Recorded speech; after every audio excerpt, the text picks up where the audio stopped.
Hello everybody at home. We are doing a checking for understanding from yesterday. I'm going to explain that to you all in just a second. So welcome to class today. I hope you're having a good day on your virtual day. So ladies and gents, are we all back to our original starting point? All right, so let's keep them on there for just a second if you don't mind. What we're going to do now, I just want to explain to people at home what I just had you do. They had to answer a prompt, how does Wilder use the following while driving a car? And we used the 8 terms that we went over yesterday with the lobes of the brain and then the different language areas. So I'm going to have you read yours out. First, let's just say where yours was, okay? So number 1, what letter were you? Who had number 1? H. 2. Follow along, guys. Okay? D. Thank you. 3. 4. 4. B. Everybody. 5. 5. 5. 6. Thank you. 7. 7. 8. Okay, so those were your answers. Check your answers. It's not to say that if you guys got them wrong, it was your fault if they didn't apply it correctly. So let's now share what your answer was. We're going to start with motor cortex. So I'd like to start with number 5, which was letter C. Who had that one? And read us what you wrote. I said he uses it because it controls his movements when he's using the steering wheel. Okay, read louder so I can hear you. It controls his movements. So how did you apply it to driving a car? It controls when he's moving the steering wheel and the gas pedal and the brake pedal. Perfect. I said Wilder uses the motor cortex to initiate driving actions, like moving his right foot to the gas or brake pedals. Ladies and gentlemen, this might be a good time to pause and take out yesterday's notes just to double check yours. So kind of have 2 things going on. It was in the packet that I went over with my A students yesterday. And so if you took notes, you can just add, or if you don't need to add, I mean, this is going to be a pretty quick review here. You could just write down a couple things. So motor cortex, excellent, Leah. That would score as you stated it because you said he uses his muscles to move the steering wheel. That is a good one. On to Broca's area, which would be number 7, letter E. So Broca's area, what did you say? I know you were struggling with this. Yeah, I had really no idea. I did not catch the video yesterday, and I didn't have time to watch it this morning. Okay, so did you just come up with anything? Yeah. I wrote he remembers where he came from and where he's going, because I have somehow been assigned something to do with memory. I love it, Sophia. That was good. I made you put a little bit more, so thank you. I appreciate it. Broca's area, I said, it helps Wilder initiate conversations with other passengers in the car. Why? Because Broca's area is responsible for allowing me to speak. That's what Broca's area does. Good so far, everybody? On your notes, does everything look the same? We'll go to frontal lobe, which is number 1 up here. Frontal lobe, please read yours out loud. Make decisions on when to turn or stop. I think what you meant to say, it helped Wilder make decisions on when to turn and when to stop. That would be good. That one would work. I wrote, helps Wilder plan his route, on what route to go. Your frontal lobe is your decision maker. It's the gatekeeper. It tells you about judgment. It actually shows your personality is your frontal lobe too. So that would be good, except you need to use his name. Minor details. Okay, the next one, parietal lobe, which is number 2 on the board. Please read parietal lobe. Wilder uses parietal while driving a car by being aware of his surroundings so he stays safe and doesn't run into anything or anyone. Ooh, you wouldn't have scored until you said he doesn't run into anything. That's where it scored. I wrote, Wilder uses his parietal lobe to help determine if his car will fit into a parking space. What does parietal lobe do for us, Riley? It's like your perception and spatial awareness. Yes, spatial awareness is huge, okay? So the ability for me to not just walk into this desk, that I know it's here without even looking at it. Spatial awareness, like I didn't have when I walked into the barbell the other day. That was not spatial awareness at all. Somatosensory cortex, number 6. Read us yours. Wilder can see the road and other cars as well as hear the other cars in their horns while driving. No. That's what the hearing got. Yeah. Okay, so somatosensory cortex, it registers, I wrote, Wilder can register the pressure of the right foot on his gas pedal and the brake. What is the somatosensory cortex? It allows you to feel, and I'm not talking about your feelings, feeling, the sensation of feeling. So when I said the gas pedal, like, you know how when you have to push down hard enough to get the gas to go? He can feel the pressure of how far he's going and how fast he's going based on the pressure. So somatosensory cortex is all about the feelings we have with weight, texture, pressure, anything like that. All right, occipital lobe. That was number 4. Go ahead and read us that one. I said Wilder uses this when he's driving because it helps him to see the road and everything else possible to see. Okay, that's good. Make sure we use the term process. So instead of using the word see, it's obvious he can see. We need to be able to say he can process. So if you get this, and if you guys remember on your FRQ, the lobes of the brain are possibilities. I told you that on the very first day. Make sure you use the word process the information. Because some people see things, but they don't process what they see. So the occipital lobe and the temporal lobe helps us process what we see and what we hear. So I said, Wilder uses the occipital lobe because he can process the visual road signs. So that would be okay. Temporal lobe. Same thing here for number 3. What'd you say, Boris? Well, I didn't use process, but I'll squeeze it in there somehow. Okay. But Wilder used the temporal lobe to process like the sounds around him, or the honking of another person's horn, or like someone Yeah. talking to him. Yeah, perfect. And I said he uses the temporal lobe to process the sounds of other vehicles around him. So very good. Wernicke's area. That's what was doing. So Did we get everything else? Did we hit everybody else's up to this point? All right, Ty, what'd you put? yeah, for sure. Yeah, do you mind? I mean, it's not right. Well, Sophia shared hers. She's like, mine's wrong. Wilder uses, what's it called? Wernicke. Mhm. By seeing his surroundings. Okay, yep. So you now know seeing would be the occipital lobe. Wernicke's area. Wilder uses the Wernicke area to be able to hear and process the sounds of someone in the passenger side talking to him. So he can understand what is being said. These two are often confused on the test. Broca, my ability to speak to you. Wernicke, my ability to understand what is being spoken to me. And then yesterday, I told you guys to watch the 2 videos. They were very short. They were examples of Broca's aphasia and Wernicke's aphasia. Very interesting when that happens. You'll see a couple test questions on that. Does anyone have any questions on Broca or Wernicke's aphasia? Yep. So Wernicke is when like you comprehend like what someone's saying to you, Mm-hmm. and like what you're saying makes sense, but it actually doesn't. That's correct. It makes sense to you in your own brain, but it doesn't sound at all like it makes sense. Yep. To the person that doesn't have the aphasia. Any other questions? Okay, how do you feel about those terminology there? That's our review from yesterday. Real quick, we wanted to just check for understanding.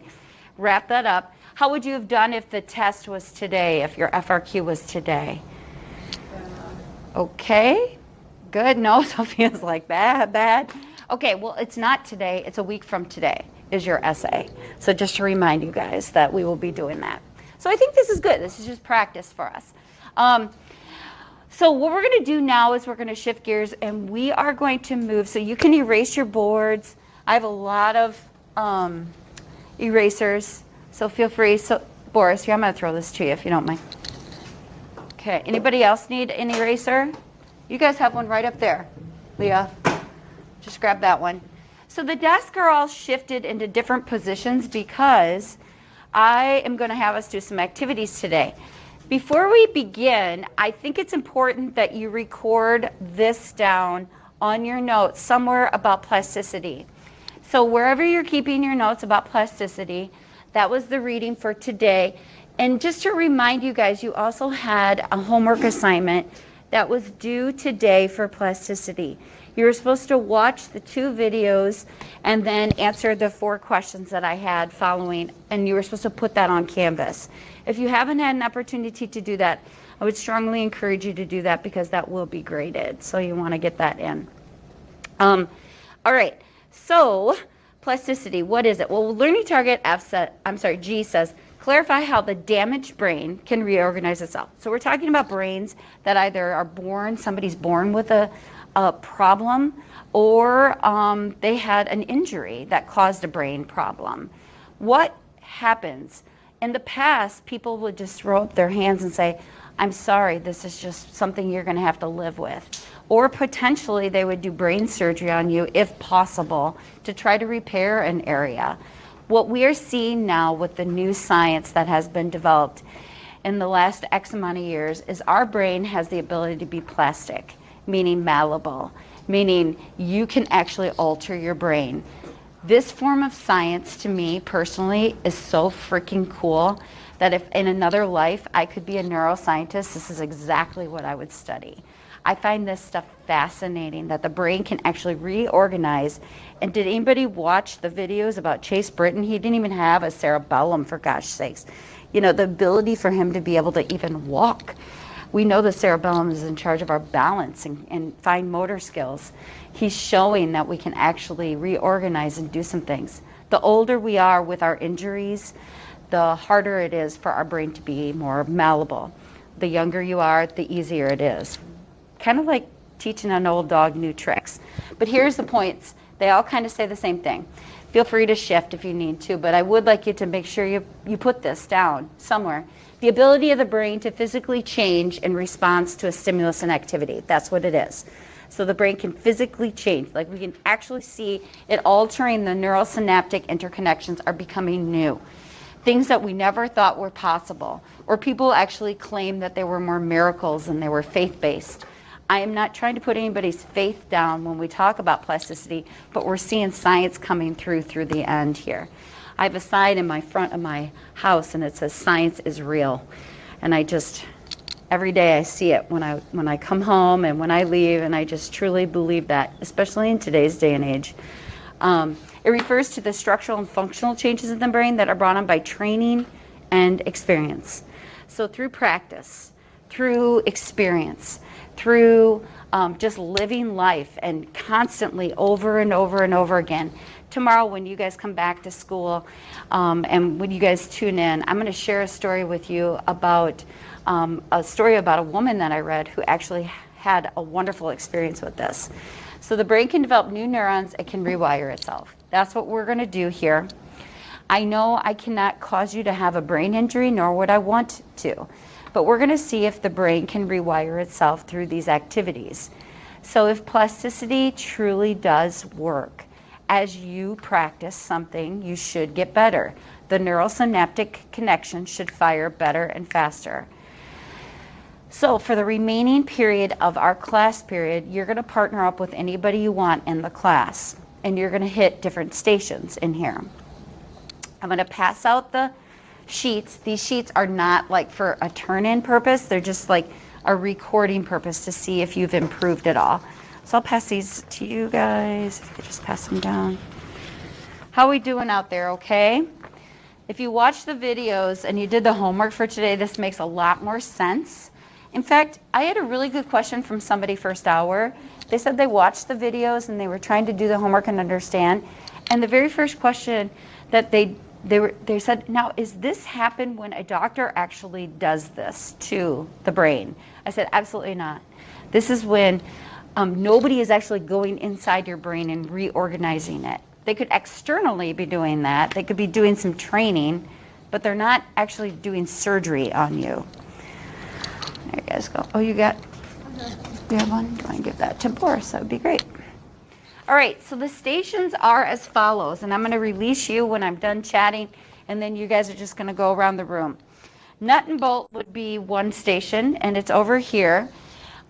You guys are going to need to have someone, which is not usually a problem, your phone, and you're just going to sit here at the same time, you and your partner, and you need to grab the bolt, find the correct nut that fits it, and then you're going to so you put a minute on your clock, okay, so 60 seconds, and then you want to get it all the way on till it reaches the very end, and then that's one. And you want to see how many you can do in 60 seconds.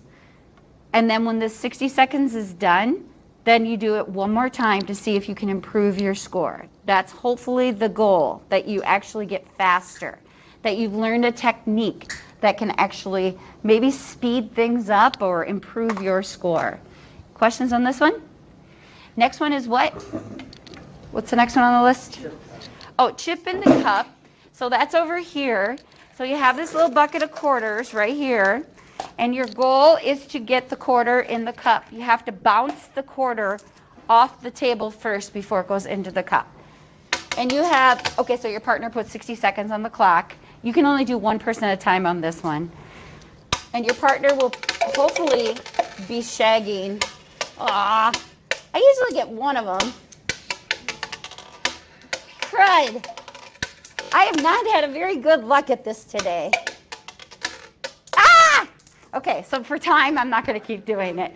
But you'll see, you just keep doing that as fast as you can. You've got a whole bucket of quarters. Pick up the quarters after a minute. Your partner goes, and then see if you can improve your score. You guys can see the scores. The high scores from last period are on the board. We're going to put those on the board again to see if you guys can beat, but we'll also just measure how, that's just for fun. That's just to see if you can actually compete against somebody else. What's the next one? Darts. Okay, so that's over here. Your dartboards are up here. You want to hit in this middle line and on in. That gives you a point each time. So again, this middle line on in. You're going to stand behind this little tape line. I have tape over here. Grab your darts. They're magnetic, and see if you can actually, well, that was better than the cup. Okay, and then you have 60 seconds on your clock again. So 60 seconds. So if you still have time, like maybe you have 20 seconds left, go grab more darts and keep adding your score up, okay? High score in this one was pretty high. That was 20. Next one is basketball. Is it basketball? Basketball. Okay, so that's over here. The line is here with the tape. The basketballs are here. People have been doing it kind of two ways. I've seen two people go at one time, and then another group, I saw them have a rebounder, and then that went a little faster for them. So you're just going to stand behind the line and shoot the ball. Oh, that's a really good shot, Miss Horner. You're just going to shoot the ball. Ah! Finally. Okay, so, and then see how many times you can get it. All these are 60 seconds. Put your time down, put your score down. Next one is shapes. Shapes, right? All right, so this one's a little bit different than what you guys did probably when you were a kid. When you're a kid, you go like this, and then you get it to go and stuff. Well, these are broken. They don't work the best. So what I would do is I would just put your clock on 0 and count up and see how long it takes you to get them in. Make sense? So you want to beat your time. The time is what we'll record here. So, you can push it down if you want. But make sure you scramble the pieces so they're not like all lined up beautifully when you take them out. I think that's about it. Does anybody have any questions?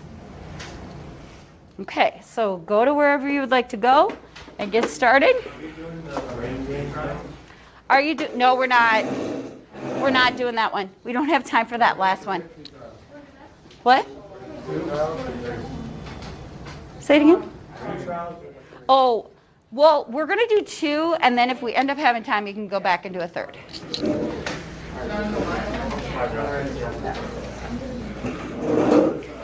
So right now, everybody in class is going to be doing different plasticity trials, trying to make them go improve their scores.